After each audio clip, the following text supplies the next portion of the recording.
What's up guys, Ben here and welcome to Motivation to Invest. Peter Lynch is one of the most successful investors of all time.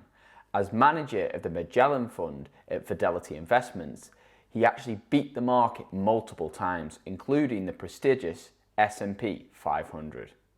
If you would have invested $1,000 in 1977, it would have been worth over $28,000 in 1990. In addition, if you would have invested $10,000, it would have been worth over $250,000. Peter Lynch is a firm believer that private investors such as you and me can actually beat the market, and we have many advantages over the guys at Wall Street. So in this video, I'm going to reveal Peter Lynch's 20 rules for investment success from his best-selling book, Beating the Street. This was the follow-on from the popular book, One Up on Wall Street. Despite the book being written in 1994, the points in it are still relevant today. By the end of this video, you should have digested this distilled wisdom from one of the greatest investors of all time, helping you to be more successful, beat the market, and become financially free. So with that being said, let's dive in.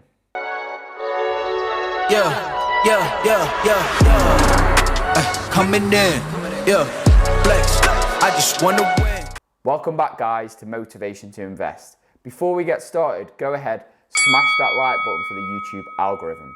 That allows us to continue creating more great content like this for you guys. In addition, if you would like more investing tips and exclusive stock market picks, which I personally have invested into, then you should definitely subscribe to this channel. Be sure to turn the notification bell on.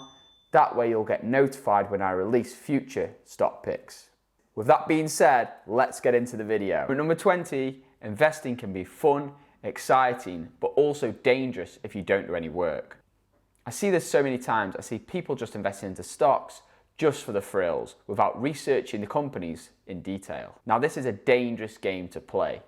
And as Peter Lynch says, it's like playing poker without looking at your cards. Coming in at number 19 is invest in companies that you understand. Warren Buffett calls this your circle of competence. Know what you know and know what you don't know, and then invest in what you know. It's as simple as that. I see so many people investing into crazy up-and-coming biotech companies without fully understanding exactly what the company does. When you're more likely to get better returns investing into a company such as Netflix, Amazon, or even Dunkin' Donuts, which is one of Peter Lynch's most popular investments, because you just know what these companies do and you know how they make money. This brings me neatly onto point 18. Know how the business makes money. Know what drives the business's growth and understand its business model. For example, you know Apple makes its money by selling its products, but it also has a line of services. Visa makes its money by taking a small portion of every single transaction used with one of its cards. Understanding this can help you to understand where the company is going to grow and what can go wrong. Comment number 17 is observe the masses and do the opposite. This is Contrarian Investing 101. And as Peter Lynch says, only dead fish follow the stream. He is a firm believer that Wall Street institutions have a great herd mentality. In addition, groups of individual investors can also show this herd mentality. The idea is to watch this and do the opposite. Herd mentality can result in major bubbles, from Bitcoin to tulips in Holland and even housing bubbles. Looking at the graph of a bubble, you can see that it takes off, then there's a first sell-off, media attention, enthusiasm, greed, delusion, new age, denial, return to normal, fear, and then capitulation and despair as many people lose massive amounts of money. As you can see here, the smart money gets in early, followed by the institutional investors and then the public. On to rule 16, in the short term, the stock market is a voting machine. In the long term, it is a weighing machine. In the short term, the stock price of a company can fluctuate massively, but in the long term, it should increase if the company's fundamentals are also increasing. As Peter Lynch says, this disparity between the stock price and the fundamentals of the company is the key to making money. And as the great investor Benjamin Graham says, the intelligent investor shouldn't ignore Mr. Market. Instead, you should do business with him but only to the extent that it serves your interests. On to rule 15, know what you own and why you own it. Now this sounds like common sense, but I see so many times where you ask someone, why do you own that company? And they can't explain it to you in simple terms. This is a worrying sign, because if you don't understand why you own the company, then you won't understand why it goes down, you won't understand when to buy more, you won't understand when to sell. Is the company a cyclical such as automotive or oil? Is it a slow grower? Is it a fast grower? Is it the best in its industry? Does it have a competitive advantage? Does it have a moat around it? These are all things that you need to know about the business. On to rule 14, owning stocks is like having children. Never have more than you can handle. Peter Lynch recommends the part-time stock picker not follow any more than 8 to 12 companies, as he will lose concentration and not be able to know that much in detail about them all. Now I must admit, I've broke this rule so many times. In my portfolio, I've currently got around 40 stocks, which is diversified and great for safety. However, in terms of pure growth, it's not the best.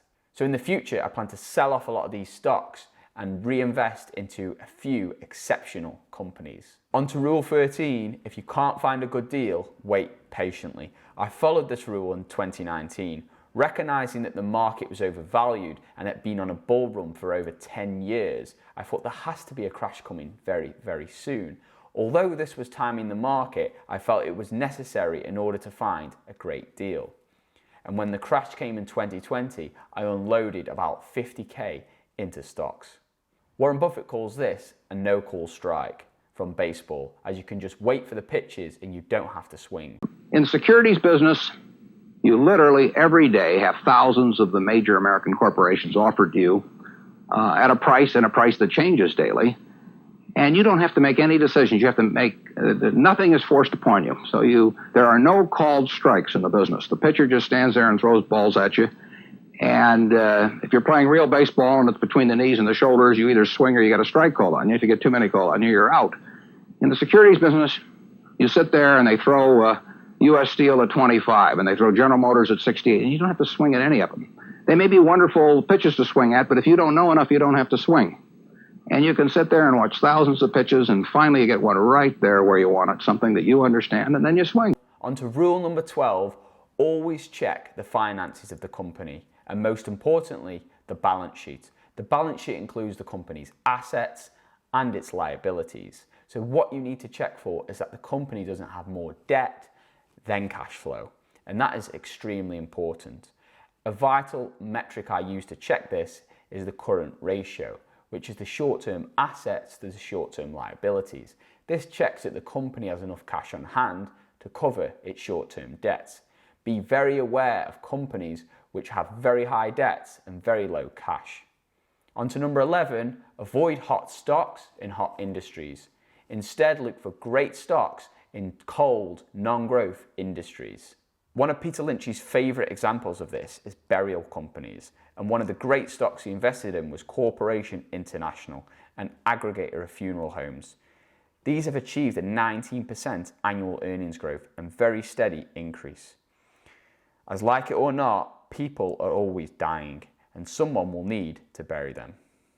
It's not a nice thing to think about, but that's what puts off many investors. Another interesting example of this, which I come up with personally, is imagine a company which picks up roadkill.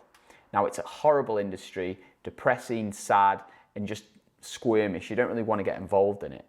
But imagine they are the #1 company for picking up roadkill across the US, and they've got a monopoly on the market, they've got competitive advantage, they've got great sales growth, and they've got a great brand. Now, that's a great company by all metrics, but many investors will be put off because of the industry. And that is where you cannot follow the herd and invest into companies such as these, and you'll be rewarded handsomely. Another example is a company which does something dull. For example, Crown Cork and Steel did nothing but make cans and bottle caps. Very dull stuff, but the company's financial performance was far from dull. On to rule 10, invest in the best companies in a troubled industry. If you're going to invest in a troubled industry to take advantage of those low prices, you need to invest in the best companies. An example where I used this rule was during the 2020 stock market crash. So during the 2020 crash, there was of course a lockdown of the entire planet, travel restrictions were implemented worldwide, and thus oil prices dropped due to the lack of demand and excess supply. So I understand that it was a difficult industry to invest into, there was a lot of fear mongering going on, and oil prices even went negative for a period. So I analysed the entire industry. I recognised that there were a lot of smaller companies that were very highly leveraged and thus extremely risky.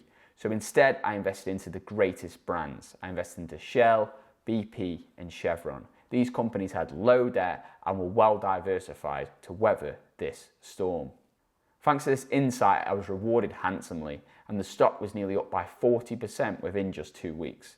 Now it's up by over 70%. On to rule number 9, in every industry, the observant investor can find great companies long before these big Wall Street institutions. This is so true, as these big Wall Street institutions only invest in large market cap companies. They will very rarely touch a very small company.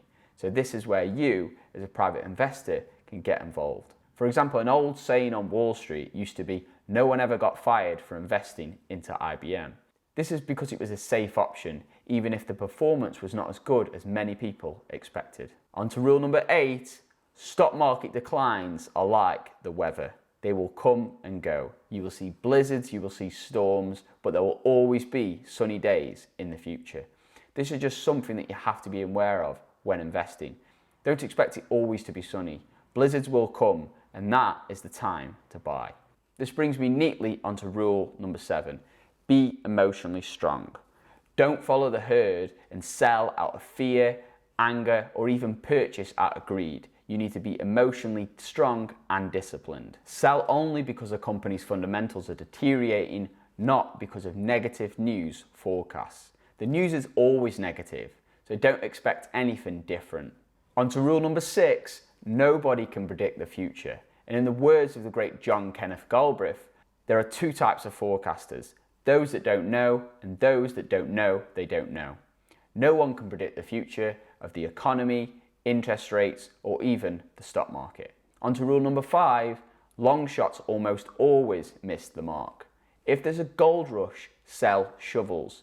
Take the low risk, high reward option, not the high risk, high reward option. On to rule number 4, invest into exceptional companies. Then time is on your side. For example, $1,000 invested in Amazon in 1997 will be worth nearly $250,000 today. On to rule number 3, if you don't have time, invest into index funds. We've all been there, we've not got enough time to research stocks thoroughly, and we think, okay, I still want to get involved in the market. Then invest into index funds. The Vanguard S&P 500 ETF, the Vanguard FTSE 100 ETF, there's so many great ETFs out there. Now I have a full video on those, including a super index fund, which you can just invest in and leave your cash. So I'll leave that on the link below. On to rule number 2, invest internationally in high growth emerging markets. Ironically, when Peter Lynch wrote this book in 1997, the US was ranked 8th on the best performing markets in the world. These days you may think things have changed, but they've not. It's actually got worse. So according to Morningstar, the best performing market in 2019 was actually Russia, which saw a market return of 39.2%. The 10 best markets were Russia, Greece, Ireland, Netherlands, Switzerland, Taiwan, Canada, New Zealand, Egypt, and Denmark, which all gave a better market return than the US. I believe this is due to the high valuation in the US market. Looking at the CAPE ratio, we can see that the US is mostly in red. This means that it's the most highly valued at the moment. And you can see Russia is the lowest valued. Places in the middle, such as the UK, are slightly less valued. Thus, I'm optimistic about better returns in the future. Right guys, so on to my final rule. The more seeds you plant, the more trees will grow. So for example, if you research 10 companies, you might find 1 good deal. If you research 50, you might find 5. Now, a great way of researching companies in a time-efficient manner is to use a stock screener. One of my favorites is Stockopedia. It's a great platform, and each stock is given a stock rank. They even had individual screeners which rank stocks based on a variety of metrics. This allows you to quickly look at the market, and the whole software has analysed a lot of the companies for you. So if you're interested in this platform, I use it all the time myself personally. Now I've actually been given a link exclusive for the viewers of Motivation to Invest. That's you guys. So the people at Stockopedia have actually offered me a 25% off link for any of you guys which sign up. So I'll leave that in the link below. I'm not sure how long it will be available. So if you're interested in checking out the Stockopedia platform and seeing if it's the right fit for you, then be sure to check out that link below. Which of Peter Lynch's 20 golden rules of success resonated the most with you? Comment your favorite below. Also, if you found this video informative, please smash that like button. That really helps us out with the YouTube algorithm. And with that being said, I'll see you guys next time. Coming in, flex. I just wanna win, LABB who we running with, coming in, flex. I just wanna win,